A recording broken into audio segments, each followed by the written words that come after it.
अपने मध्य प्रदेश में चंबल एक इलाका है जहां डाकुओं की खेती होती है कि चंबल के डाकुओं ने एक सरकारी बस लूटी, मगर अभागों की किस्मत फूटी। लूट का जब हिसाब मिलाया 5000 से भी कम पाया। डाकुओं ने फौरन बस रुकवाई, लूट की एक एक वस्तु धन्यवाद सहित यात्रियों को वापस लौटाई।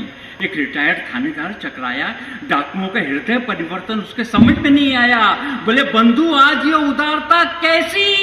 डाकू बोले उदारता की ऐसी की तैसी, हमारे पल्ले का ठेंगा पड़ता, 5000 तो थाने में देना पड़ता।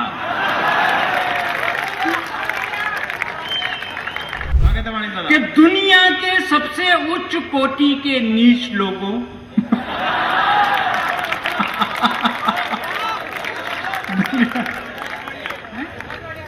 दुनिया के सबसे उच्च कोटि के नीच लोगों शराब पीते हो, शर्म नहीं आती? और फिर व्यंग देखिए, फिर इनके चरणों में, दुनिया के सबसे उच्च कोटि के नीच लोगों शराब पीते हो, शर्म नहीं आती? अरे भूख का नशा क्या कम होता है? हाय बाबा बाबा बाबा, बात समझिए मैं क्या व्यंग कह रहा हूँ। कि भूख का नशा क्या कम होता है जो शराब पी के मरते हो, अपनी संस्कृति को बदनाम करते हो। अरे मरना है तो भूख से मरो, अपनी संस्कृति का नाम ऊंचा करो। ये चरित्र को ऊंचा उठाने का दौर है, और हम पिए तो हमारी बात और है, हम पिए तो हमारी बात और है, हम पिए तो हमारी बात और है। एक बार इमरजेंसी का जमाना था, गलती से मैंने अपनी कविता में लिख दिया कि सरकार चोर है। एक थानेदार ने मुझे फौरन अंदर कर दिया, बोले बेटा सरकार को चोर कहते हो? मैंने कहा भैया मैंने ये कहा कि पाकिस्तान की सरकार चोर है या हिंदुस्तान की सरकार चोर है। थानेदार बोले बेटा जैसे हम जानते ही नहीं कि सरकार कहाँ की चोर है।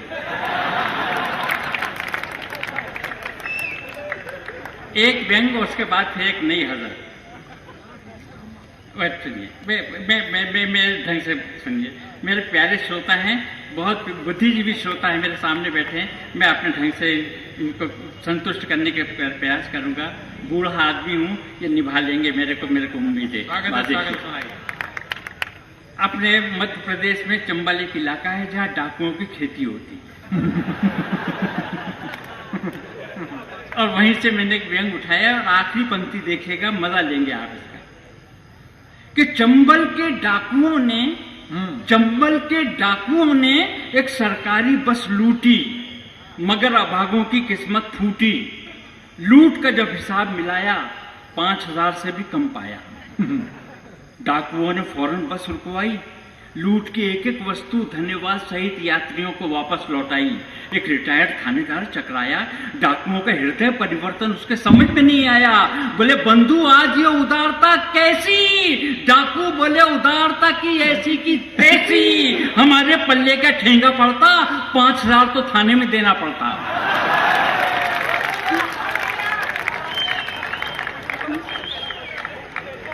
एक और व्यंग देखिए।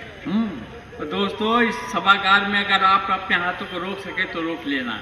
माणिक वर्मा का चैलेंज है, और आपने सुना होगा इस व्यंग को, लेकिन फिर देखिए इसका मजा देखिए। मेरे देश में इसके पहले एक व्यंग देखिए कि बेकारी से तंग आकर मैंने कंधे भिखारी के कटोरे से अठन्नी उठाई। बेकारी से तंग आकर मैंने कंधे भिखारी के कटोरे से अठन्नी उठाई और उससे पूछा कैसी तबीयत है बड़े भाई? भिखारी बोला अभी तक तो ठीक थी। भिखारी बोला अभी तक तो ठीक थी, मगर अब पता चला अच्छों का ईमान डिगने लगा है। अठन्नी वापस रख दो, मुझे फिर से दिखने लगा है। और इस व्यंग पे अपने हाथों को रोक सके तो रोक लेना। दोस्तों मेरे देश में इन दिनों एक नई हवा चली, जब भी सत्ता पक्ष कोई प्रस्ताव रखता है, विरोधी पक्ष उसके विरोध में बंद का आह्वान करता है। कभी दिल्ली बंद, कभी बम्बई बंद, कभी उज्जैन बंद, कभी भोपाल बंद। तो अब हरदा मेरा शहर है जहाँ से मैं आया हूँ, वहाँ एक आदमी ने भारत बंद कैसे मनाया। दोस्तों माणिक वर्मा को भूल जाएंगे, लेकिन ये व्यंग को कभी नहीं भूलेंगे, ये मेरा दावा है। व्यंग सुनिए आप कि भारत बंद के दौरान भारत बंद के दौरान एक व्यक्ति केवल चड्डी पहनकर सड़क पर आया। भारत बंद के दौरान एक व्यक्ति केवल चड्डी पहनकर सड़क पर आया। लोगों ने पूछा तो उसने कारण बताया कि अपना विरोध और समर्थन मिला जुला है। बंद समझो तो बंद और खुला समझो तो खुला है। बंद समझो तो बंद, खुला समझो तो खुला है। बंद समझो तो बंद, खुला समझो तो खुला है। और एक व्यंग के बाद में फिर वो एक नई हज़ार। बहुत अच्छा। सुनिए, मैं कुमार गवाह हैं, ये कुमार ले गए थे हमको अमेरिका एक बार पिछले साल। इनके सौजन्य से न्यूयॉर्क के एक होटल है, न्यूयॉर्क में एक होटल है जहां हमको ठहराया गया। बात देखो दोस्तों, मेरी जिंदगी का सबसे अच्छा व्यंग आपके चरणों में दे रहा हूं। तो हुआ ये, जिस होटल में हम ठहरे थे वहां एक खिड़की के पास में बैठा हुआ था। दुर्भाग्य से मेरा दुर्भाग्य देखे कि मैंने नीचे झांक के देखा तो एक अजीब दृश्य नजर आया कि 35 महिलाएं और 35 पुरुष निर्वसन होकर सड़कों पे दौड़ लगा रहे हैं। क्या गिनती की आपने? क्योंकि वो 35वें आदमी आप ही थे।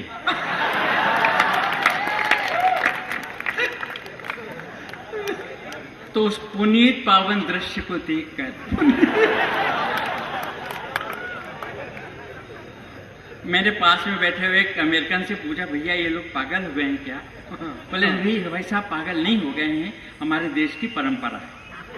जब भी हमारे देश का राष्ट्रपति कोई बात हमारी नहीं मानता तो हम इसी तरह से निर्वसन होकर दौड़ लगाते। अब वहीं देखिए, स्वागत है कि सभ्यता के इतिहास में एक नया मोड़, सभ्यता के इतिहास में एक नया मोड़।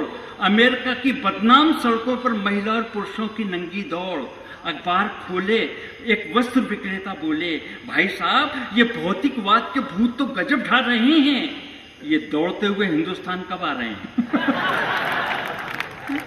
ये भौतिकवाद के भूत तो गजब ढा रहे हैं, ये दौड़ते हुए हिंदुस्तान कब आ रहे हैं? हम उन्हें कपड़ों का महत्व समझाएंगे, जो यहाँ नहीं खपे उनको अमेरिका में खपाएंगे।